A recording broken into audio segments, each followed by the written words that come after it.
All right, guys, well, I'm back today with a video that I am really excited about, taking a look at the brand new Ruger LCP MAX chambered in .380.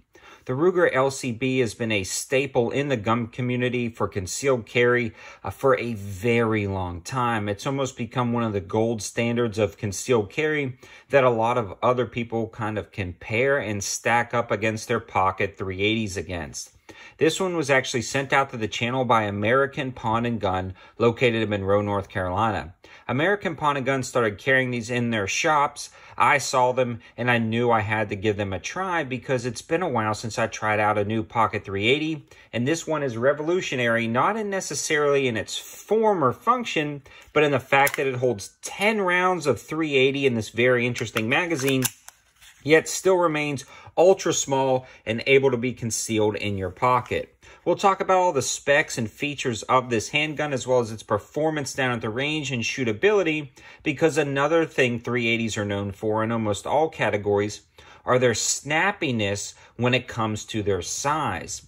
When you put a .380 in a small package like this, a lot of times you have people with issues either racking the slide, controlling the recoil, and we'll talk about all of that, but Ruger has made some advancements in those categories as well, not just in capacity.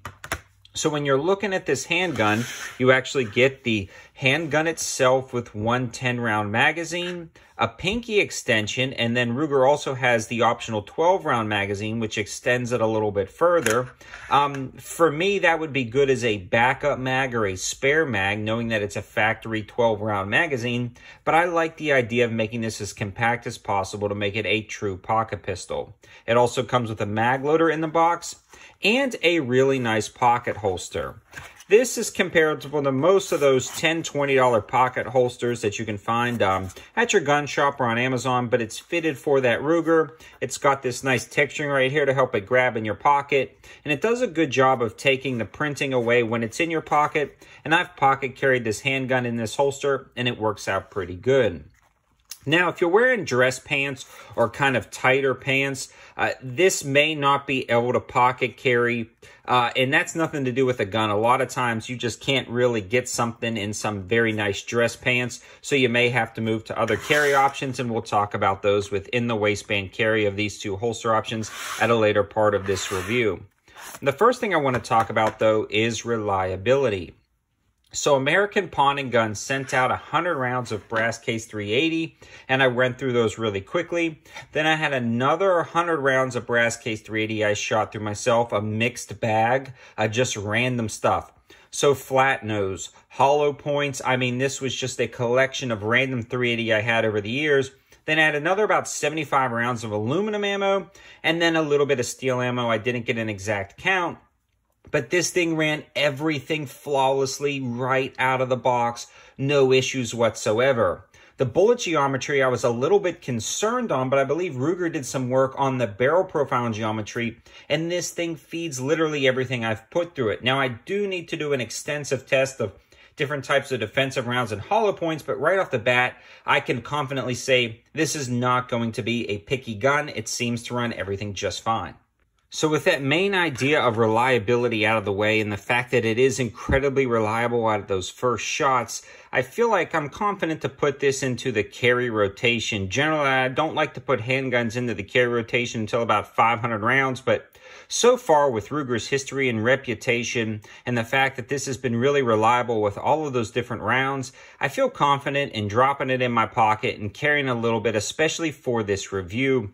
I've already carried it a lot in circumstances where I felt like I didn't necessarily needed a handgun and I had another backup handgun, but I do like trying to drop this in a pocket and carry it for a while for this particular review, so I have carried it already, and it is very comfortable. Now, one of the things I want to discuss is that magazine and the interface with the handgun. Now, since this is the primary change, other than a few little things between the LCP MAX and the LCP2, the mag itself I really wanted to focus on. And using that aluminum and steel cased ammo, it's still fed in here good. A lot of times when you start running into those different types of cheaper ammo, feeding can be a problem, but it wasn't a problem with this magazine. It's done very good. Also, with that severe taper on the mag itself and the open mag well, it inserts really smooth, so it's really easy to swap out and change if you're doing tactical or speed reloads in a stressful scenario. Also, that grip is slightly wider than the other LCPs, but it only comes in at under 1 inch wide, so you can easily drop it in your pocket. And I've already talked about concealed carry, but guys, this thing hides away in your pocket. Now, with tighter dress pants, a lot of times I'm going to start in the waistband carrying this gun, and it just swallows up and disappears in your waistband, and you have no idea you're carrying it. I feel like where this gun really shines, though, is in pocket carry, but if you wanted to transition to something like this, it would work out well. So I do want to talk a little bit about the holster options I've been using, and there are two main ones that I've been trying out. So this one is an interesting one. This is called Gunflower off Amazon. You know those names.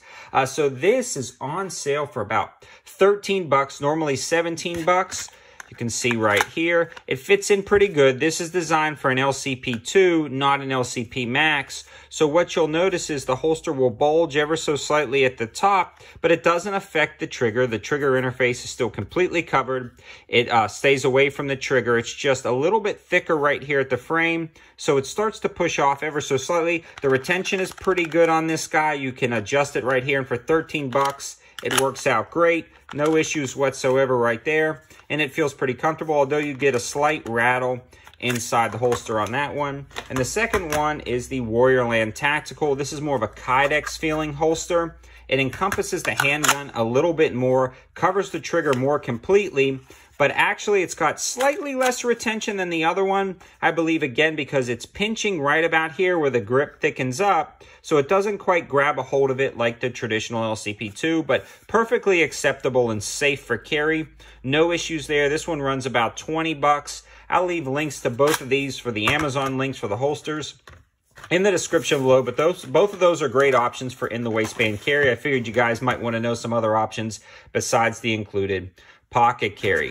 Now, moving along to Ergonomics, this has some really nice texturing, and with the pinky extension, you can get almost all of your fingers around it. But with the pinky extension on that guy, it definitely extends the footprint of this handgun a little bit without giving you any extra rounds. So therefore, I leave that off. I don't shoot this gun for comfort. I just see if I can shoot it without that pinky extension. And if I'm perfectly capable of hitting my target at the speeds I want, I leave that off for a deeper concealment option. And that allows you to carry it in your pocket. So you can see I can get about 2 fingers on here perfectly fine. Then it's got a wide enough spot where I can press my other side of my hand in and really control and mitigate the recoil. The other thing is, look how far your hand stays away from the slide. Now, a lot of times this will induce extra recoil because you really want to get high up on the gun. I found, though, that it's really easy to control the recoil of this handgun, but this really prevents slide bite. So you can see how far your hand stays away from it. A lot of pocket 380s will give you slide bite. This one won't. And that was something that Greg over at American Pawn and Gun brought up pretty quick. He was like, this one really stays away from your hand. So it's better for newer shooters or people who grip high that it's not going to tear their hands up. Now, ergonomically, like I said, it's very comfortable. You do lose that pinky right there, but all your hands stay away from the controls. So when you are shooting, you don't accidentally bump that slide release or slide lock. The trigger itself is pretty smooth take up. We'll take a look at that more in a second, but the trigger guard itself is actually fairly large, but not overly large. So they've done a good size trigger guard right here. It's got a slight undercut and some texturing on the front. If you wanted to wrap your finger around the front, I don't do that. Some people do. And then the mag release stays out of the way if you're going to accidentally bump it, but it's actually really easy to get to drop that mag and reinsert it. So that's pretty cool. The other thing about this is this does have the last shot hold open. Although when you first get it out of the box, it's not going to work. I mean, it will work under firing conditions, but it's not going to work under just normal conditions. Now, maybe I just got a lemon, but again, Greg over at American Pawn and Gun got a lot of these in, and right out of the box, they weren't locking back when you just pulled them back. You had to use the slide lock.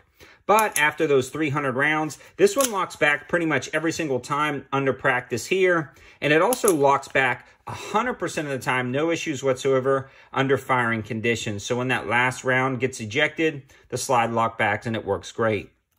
This one also has some nice slide cuts and texturing right here. And then these little grip textures right here, they stick out a little bit further. So it's actually pretty easy to rack. A lot of other handguns, especially 380s, are really stiff, but this one is actually fairly smooth, fairly easy, and it's also incredibly simple with those extensions and wide finger grooves right here, so that's pretty nice. The extractor has been upgraded over the previous Rugers, and it really throws those spent shell casings out. No issues whatsoever. It also has front slide serrations. If you did want to do press checks, they're pretty aggressive and they're nice. Now moving along to the sights, this is another improvement, and this really takes it up a notch when it comes to just pocket 380s in general. That blacked out U-shaped rear all metal sights is dovetailed, so you can adjust it if you needed to. Mine hit right where I was aiming, so I didn't need to make any adjustments. It's an all metal sight with a shelf right here, so if you did go down the one hand and you needed to do tactical reloads, this one actually has a shelf on the sights. Such a nice addition. I mean, this truly is thinking outside the box and punching way above its weight class. Also in the front, it comes factory with tritium sights, so night sights, and it's got a white ring, so they're high vis in the day as well. Again, just great additions. And then I mentioned the MSRP of $450, and American Pawn & Gun has it even less than that. You'll definitely want to check them out. Tell them 704 Tactical sent you over, and they'll hook you up with some deals. So if you're ever in Monroe, North Carolina, talk to those guys. Now I want to discuss the trigger because it's done incredibly well. It's not overly heavy and it's not overly light, so I feel like it's safe enough for a pocket pistol without a safety, but it's not overly heavy where you're going to miss all your shots. I found, in fact, that this thing is a tack driver and I can absolutely hit what I'm aiming at, and a lot of it is to do with the ergonomics of the handgun, the sights, but also the trigger.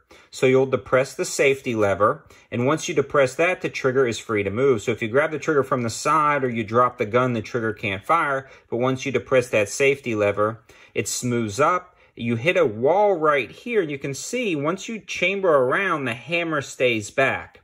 Once you hit that wall, you've got slight sponginess, and then a pretty decent break, and it's got a hard stop in the back. So you can see the hammer's down. Now the hammer is back, and the reset, so you'll go, it's a little bit long, you'll hit that, then again some sponginess, and then the break. So that is pretty cool, guys. You can see in the back, the reset, and then that hammer dropping. And it is a single action only, so there's no second strike capability, but that's not really needed on a handgun like this. This is a pretty awesome trigger setup to where it is not overly heavy where you're going to accidentally bump it in a stressful scenario. You could see me banging the trigger around and the gun will not fire. I mean, I'm hitting it pretty hard, so that's pretty safe. But then once you get there and you have a deliberate pull, it's actually pretty crisp and clean for a pocket gun. So they did a really good job with that trigger. So with all that being said, incredible reliability. The ergonomic interface with the user, just the way it feels, the way your hands interface with the controls, the 10+1 round magazines, 11 capable rounds in a 380 that fits in your pocket, good ability to kind of insert the mag and cock the firearm and chamber around. The new set of sights on here, I mean, the list goes on, and this has really become one of my favorite pocket pistols of all time. This is a formidable opponent in any defensive situation with all these features, so I highly recommend it. This is definitely going into the carry rotation. I'll continue to update you guys in the future. And again, a huge shout out to American Pawn & Gun, located in Monroe, North Carolina, for sending over the handgun as well as a lot of ammo to make this test and evaluation possible. Thanks for watching, guys. Have a good one.